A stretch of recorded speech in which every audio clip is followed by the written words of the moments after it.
Game of Thrones is a fantasy drama series adapted from A Song of Ice and Fire, a series of fantasy novels by George R. R. Martin. The show was created by David Benioff and D.B. Weiss for HBO, with costumes by Emmy Award-winning costume designer Michelle Clapton. House of the Dragon is a prequel series to Game of Thrones created by George R. R. Martin and Ryan Condal for HBO. It's based on Martin's 2018 novel Fire and Blood. The costumes are by Costume Designer Guild Award winner Jenny Tamim. But who did it better? Let's find out, but before we do, to keep this on a level playing field, I will pit the costumes in Season 1 of Game of Thrones against Season 1 of House of the Dragon. And warning, there will be some spoilers for both shows in Season 1.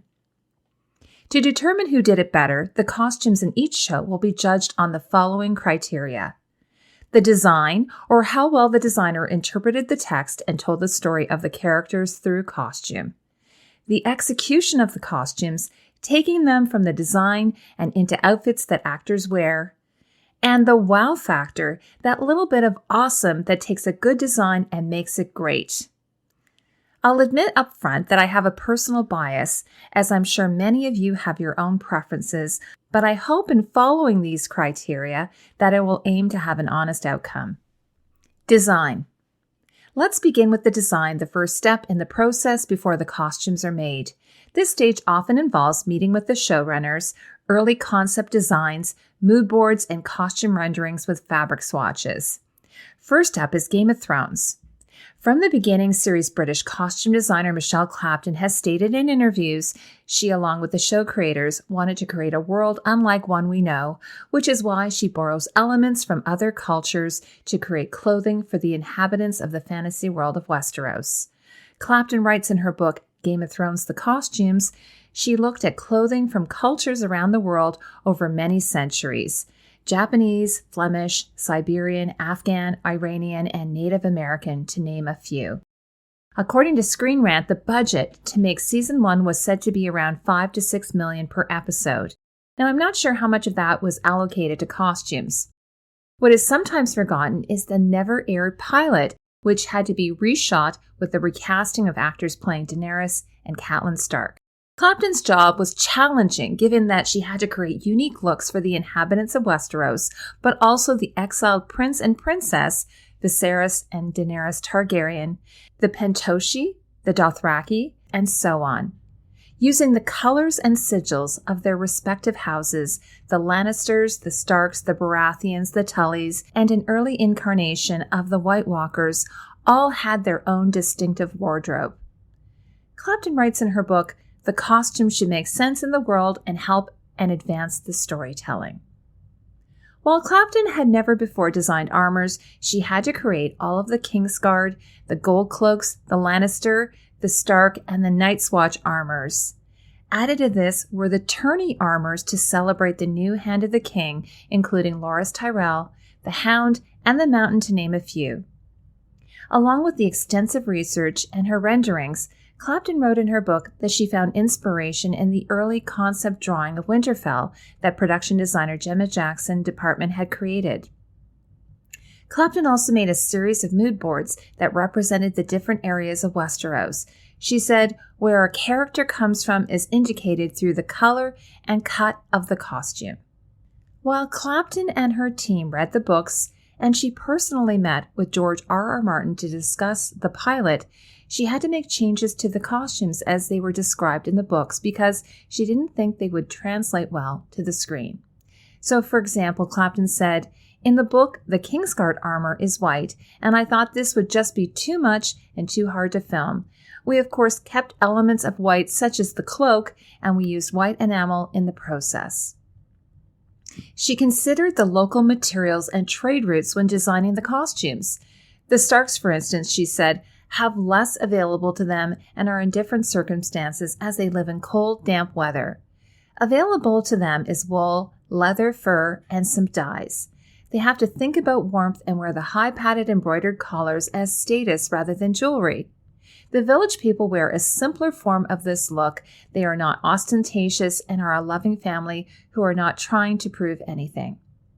Now, in contrast to the northern houses, Clapton said, The Lannisters are very wealthy, competitive, they live in the capital, and power is important. She added that it's warm and on the coast, which means there is trade, and they don't have to worry about keeping warm. They have a large staff with silks and jewels readily available to them. Clapton said of clothing the royal family, "There is an opulence to the court as a society influenced by its environment with brighter colors, intricate jewelry, exotic fabrics." In King's Landing, Clapton borrowed from the medieval period and Renaissance with the long hanging sleeves and full skirts on the men. She created an asymmetrical silhouette for the Lannisters, in particular the kimono-style gowns and leather gambesons worn by Jaime, Lancel, and at one point King Robert. Another unique feature of the Lannisters is the arch panel in the sides of the gowns and the men's doublets. Clapton has stated in interviews that she also took inspiration from the late Alexander McQueen. I even made a video about it, and from my personal observations, French fashion house Calitzer, French fashion designers Madame Gray and Madeleine Vionnet, and in later seasons, American designer Claire McCardell. Next up is House of the Dragon. French costume designer Jenny Tamim won 2 Costume Designers Guild Awards for excellence in fantasy film, Harry Potter and the Deathly Hallows Part 2 in 2011, and excellence in contemporary film for Skyfall in 2012. She designed all of the costumes in Season 1 for House of the Dragon. The Hollywood Reporter wrote that the budget for House of the Dragon was nearly $20 million per episode, but while Game of Thrones had a much lower budget, House of the Dragon was shot during a pandemic. Tamim was required to design costumes for the multi-generational Targaryen dynasty and its court while they were at the height of their power. This required a reimagining of the Kingsguard under King Jaehaerys I and King Viserys Targaryen, and the Gold Cloaks under Daemon Targaryen. It also introduced us to new great houses like the Velaryons, the Hightowers, and the Strongs. Tamim's task was complicated given that the setting of House of the Dragon took place nearly 200 years before the events of Game of Thrones. Added to this, Season 1 alone took place over multiple years with several time jumps and a mid-season recasting of principal actors. And while set 2 centuries before, the costumes still had to look like they were part of the same universe as Game of Thrones. Before starting the project, Tamim told Metro UK, "To be honest, I'd never seen Game of Thrones. I got the offer during quarantine and I thought House of the Dragon was interesting because it was a prequel. Working on a prequel is like starting a new project because it's not directly related to the original." She told Grazia, "I thought it was very important to start fresh. We are in a different world. We are about 200 years earlier. It's not in the winter. We are in the spring. We are at the peak of the Targaryen reign." She said, "I read Dance of the Dragons, the book the show is based on, to understand the Targaryen family context, and from there I was hooked." She said, "I started designing the series thinking, okay, it's about a bunch of houses. They hate each other. They're powerful people who want to be the biggest, the strongest, and they'll kill each other to get that." COVID changed the typical design process of working in person. Tamim told motionpictures.org, "I was pretty much on my own in the south of France in my house during the confinement when I designed the show. I'd work during the daytime, send this artist in LA my sketches, and the next day I'd look at his renderings, make my corrections, and send them back. I had Zoom meetings with Ryan and Miguel every week or 2 just to show them what I was doing." Tamim was inspired by other historical eras, such as the Byzantine era, saying, "It was important to think about the Byzantine time because the gold means power, the rubies and the emeralds as well. Everything means wealth." For young Rhaenyra's fealty gown, Tamim told Grazia, "I was very inspired by the Moroccan bride when I was designing for the Rhaenyra investiture costume. I found an old image and she had very long earrings and something on the head, and that image just stayed with me." In House of the Dragon, you know a lot about the character by what color or shade they are wearing and where their alliances lie. Like Clapton, who incorporated the house colors and sigils into the costumes, but often in a more subtle way, Tamim went further. In an interview with Metro UK, she said, "We have been trying, and I hope succeeding, for every single costume to reflect the colors of the families." She told Grazia, "In this world, one of the only ways for the characters to express themselves is colors. I remember when Queen Elizabeth wore a blue hat in the middle of Brexit. That was her very subtle way of saying she was against Brexit. So if Queen Elizabeth is doing it, why shouldn't Alicent appear in full green to say, 'No, I am a Hightower before I am a Targaryen'?" For adult Rhaenyra and Daemon's wedding attire, Tamim said, "I wanted the same for both because I wanted them to be equal. With the same dress and the same robe and the same way all the dragon handlers have the same, whatever they are, female or male. Their wedding is an exchange of blood, very barbaric and archaic way of getting married, and I wanted the robe to sort of equal that."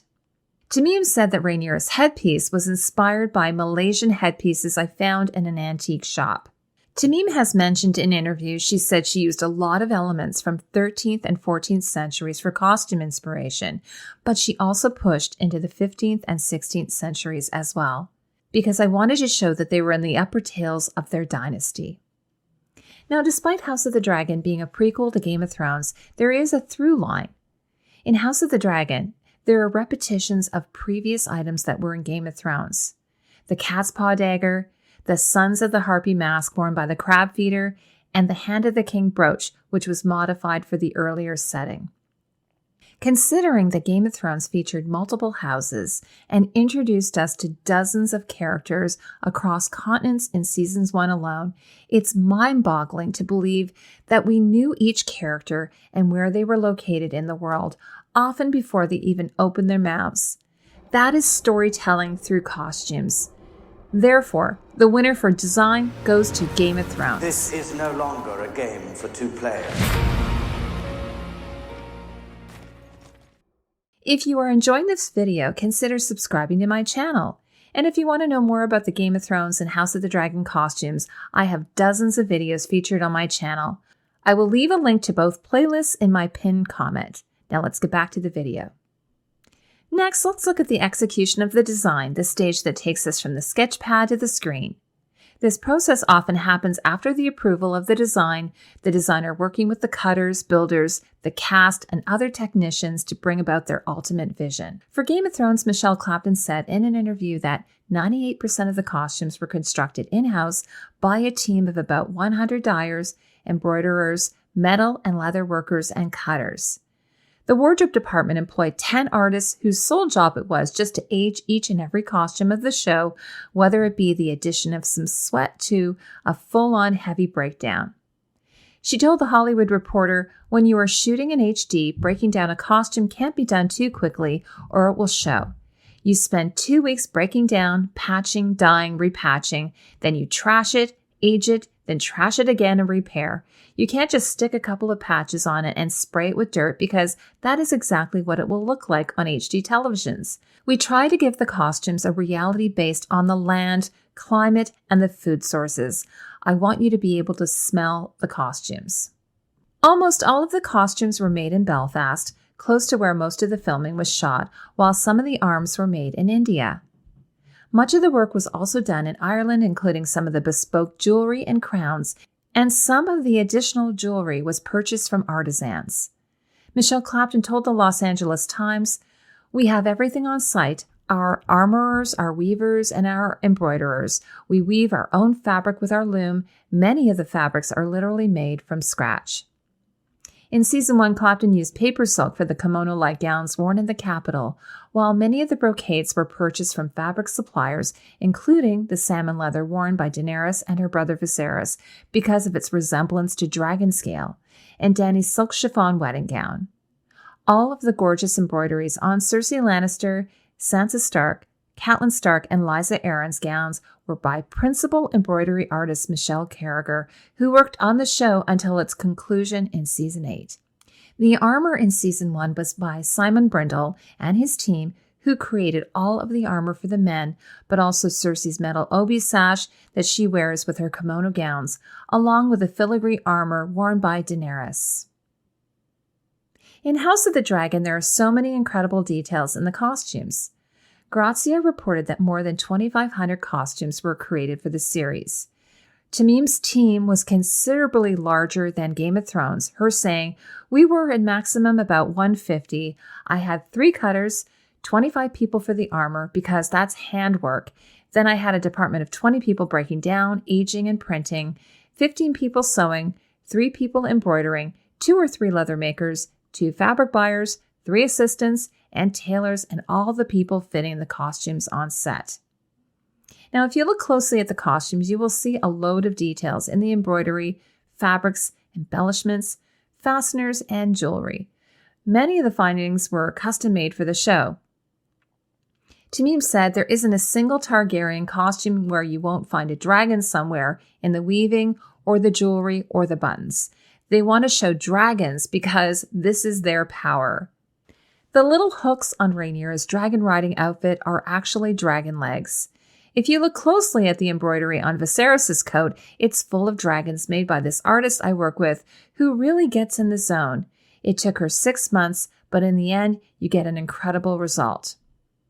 As mentioned earlier, there are some carryovers from Game of Thrones, as Tamim and her team had the original design to lean on. With the aid of 2 additional embroidery artists, Michelle Carragher returned to do her magic on many of the Targaryen costumes in House of the Dragon. Additionally, the silhouette of the men in King's Landing is very close to the long line doublets worn by the noblemen in Game of Thrones. And most likely a coincidence, but there are similar fabrics used in both shows. As I've mentioned in other videos, the dress fabric worn by Laena was also worn by Joffrey Baratheon, while the black scale fabric worn by Cersei in the dress that I referred to as Rotting from Within was worn by Lord Larys Strong, but in brown. Most of the fabrics were purchased in London. Some of the fabrics, like Rhaenyra's fealty cloak, the lining of Viserys' hunting cloak, and Alicent's never-used wedding dress were made from the same custom-woven Targaryen fabric. And unlike Game of Thrones, who used jewelry sparingly, House of the Dragon has it in spades. All of the noble women are dripping in gold jewelry and precious stones. Many of the earrings and necklaces and some rings were purchased off the rack, while other items like the livery or chain of order worn by both the men and women nobles, Rhaenyra's Valyrian steel necklace, and Alicent's Faith of the Seven pendant appear to be custom created for the show. I know for certain that all of the crowns were 3D printed for the show. Another thing I thoroughly enjoyed seeing was all of the hats worn by the women and men at court, but also the servants. After leaving Game of Thrones after 2 seasons to work in feature films like Guardians of the Galaxy and Mad Max Fury Road, Simon Brindle returned as the costume effects supervisor on the armor. Now, one weakness of House of the Dragon costumes, however, is the construction of the costumes, which at times were ill-fitting and worn over contemporary undergarments.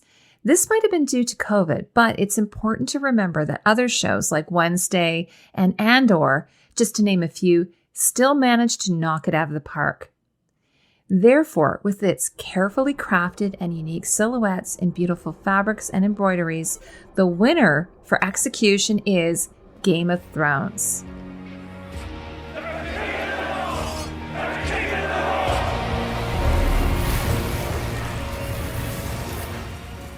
Wow factor. The final consideration is the wow factor. A good costume design doesn't necessarily need to have a wow factor to make it great. There are lots of incredible designs that don't have those 1 or 2 costumes that cause your jaw to drop. For this section, I'm going to choose what I think is the most iconic costume of the season for each show. This is honestly the hardest part for me because it's the most subjective. So for Game of Thrones, there are many to consider, including Jaime's Kingsguard uniform or Tywin's Lannister armor. But I think the biggest wow costume in Season 1, because it's so iconic, is Eddard Stark's Winterfell costume. Clapton said of the Stark family patriarch, "Ned Stark has an elegance to him, but he's incredibly practical, so I don't want him to look like he ever thinks about what he's wearing." She added that he was never seen adopting any of the clothing styles of King's Landing and generally chose to keep things functional and practical. British actor Sean Bean, who portrayed Ned Stark, said this of his costume. "What he wears, says something about who he is, so he's not prepared to be flouncing about like the others in gowns and silks and stuff like that." Well, Clapton went through a series of incarnations for Ned, which at one point featured leaping direwolves on the doublet. She landed on this particular costume for the premiere. According to her original sketch, it consists of a full-length cape made from heavy burned-out wool fabric with crossover leather straps for security when riding, leather trousers and boots, heavily padded undersleeves and skirt for warmth and protection, heavy oiled leather doublet, and a fur pelt. According to Clapton's book, the prominent wolf collar and cloaks secured by leather crossbody straps were two elements that would become signature parts of the Northern character's look. Because of the weight of the cloaks, they couldn't just be tied around the neck, so Clapton added heavy leather straps to help to distribute the weight. And like a great kilt, the cloaks were meant to be dual purpose, protection and warmth while traveling on horseback and wrapped around the body for warmth while sleeping. There's an incredible amount of breakdown on Ned's costume. The quilted skirts, normally part of the gambeson, in this case are a separate garment worn on the waist under the jerkin.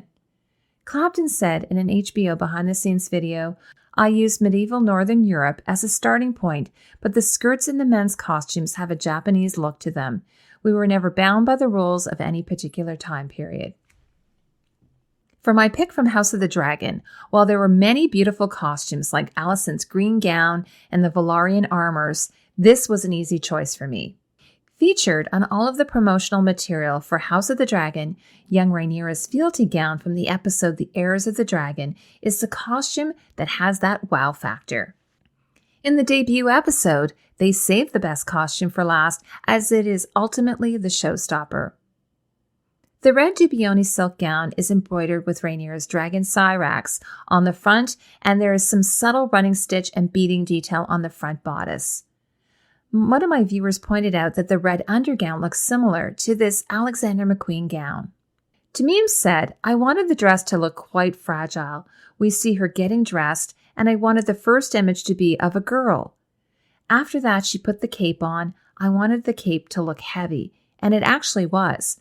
But by putting the cape on, she put the whole kingdom on top of her shoulders." The black collar is embellished with more dragon motifs, and the gold cloak is made from a custom-woven brocade in the same design as the four-footed dragon sigil worn by Rhaegar Targaryen in a flashback scene in Game of Thrones. Tamim told Metro UK we had to find the right balance between something that was too big for her, so I thought maybe instead of making it too big, we should make it too precious. We started adding elements and adding stones and embroidery on it, and then I wanted that crown, which was sort of an elevation. It was progressive. There were lots of discussions online about the headdress, which looks a bit like a French hood, but ultimately I decided that it appears inspired by a Russian headdress called a kokoshnik. And she wears the most elaborate chain of order in keeping with her father's gold crown, displaying all of the house sigils of Westeros. Tamim said it took a long time for that costume to find the right proportion between the heaviness of the empire that she put on her shoulders and the prettiness of it, because she has to look like a little icon. Again, both shows had amazing wow factor costumes, but Rhaenyra's fealty gown tipped the scales for me. Therefore, the winner for wow factor is House of the Dragon. War is afoot. With the results now tallied, it's confirmed Game of Thrones did it better. Blood of my blood. Let us know in the comment section below who you think did it better. With multiple Emmys now under her belt for her work on Game of Thrones and The Crown, Michelle Clapton has moved on to other projects, including The Nevers for HBO Max and Prime's The Peripheral.